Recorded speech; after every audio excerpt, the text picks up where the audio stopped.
বয়স যখন 60 থেকে 80 হয়ে যাবে তখন সংসারের সব চিন্তা ভাবনা বাদ দিয়ে সঙ্গীতেরকে সঙ্গ দিতে হবে, মনের কথা বলার জন্য বন্ধু করতে হবে।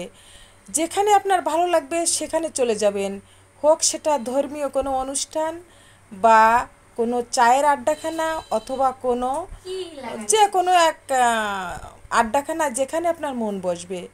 চলে যাবেন হয়তো খেলার মাঠে, হয়তো চায়ের দোকানে, না হয় কোনো বিনোদনমূলক কোনো অনুষ্ঠানে। কখনো একা থাকবেন না। যখনই একা থাকবেন দেখবেন যে চারিপাশ দিয়ে আপনার এত লোক এসে ভিড় করছে মনের ভিতর যে আপনি স্বস্তি পাচ্ছেন না। তাই একা থাকার জন্য আপনি যে কোনো একটা স্থান বেছে নিন। প্রত্যেক দিন বিকেলে ঘুরতে যান, সকালবেলা ঘুরতে যান, এক কাপ কফি অথবা চা খেয়ে আসেন, দেখবেন যে ভালো লাগবে। আসলে বৃদ্ধ হয়ে গেলে যখন আমরা কর্ম করতে পারি না, কাজ করতে পারি না, তখন আমাদের মন মানসিকতা খিটখিটে হয়ে যায়, ভালো লাগে না।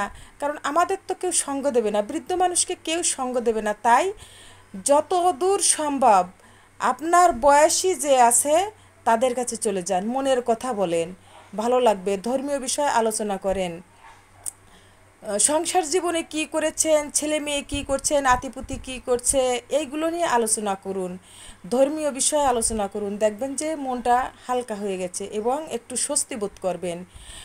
সময় মতো খাওয়া দাওয়া করবেন। সময় মতো যদি খাওয়া দাওয়া না করেন তাহলে শরীরে কিন্তু অনেক রকম সমস্যা দেখা দিতে পারে। আর বৃদ্ধ বয়সে যখন শরীরের সমস্যা দেখা দেবে তখন কিন্তু আপনার মনটা আরও নষ্ট হয়ে যাবে, একেবারে ভেঙে পড়বেন। তখন ভাববেন আমাকে কে দেখবে, আমি খুব অসহায়, আমাকে দেখার মতো মনে হয় কেউ থাকলো না। যতই আপনাকে দেখাশোনা করুক, যতই আপনার যত্ন করুক, সেবা করুক, আপনার মনের ভিতর উলটপালট প্রশ্ন এসে হাজির হবে, মনটাকে অস্থির করে তুলবে। তাই আপনি সব সময় নিজের শরীরের প্রতি লক্ষ্য রাখবেন, নিজের খাওয়া দাওয়া, নিজের ঘুম, নিজের চলাফেরা, নিজের শরীরের যত্ন, স্নান যা যা আছে, নিজের শরীরকে ভালো রাখার জন্য আপনি সেই কাজগুলো প্রতিনিয়ত নিয়মিত করবেন। দেখবেন যে আপনি সুস্থ সুন্দর থাকবেন, আপনার মনটাও ভালো থাকবে। আর সব সময় লোকের ভিতর থাকবেন। আপনার বয়সী যারা আছে তাদের সঙ্গে গিয়ে গল্প করেন, মনের কথা শেয়ার করেন, দেখবেন যে খুব ভালো লাগবে। আর যদি আপনার কোনো শখের জিনিস থাকে, হয়তো ফুল বাগান করা বা সবজি ক্ষেত করা, মাছ চাষ, খেলাধুলা, যে কোনো ব্যবসা বাণিজ্য, যে কোনো কাজ থাকে আপনি সেখানে সময় দেন, দেখবেন যে খুব ভালো লাগবে।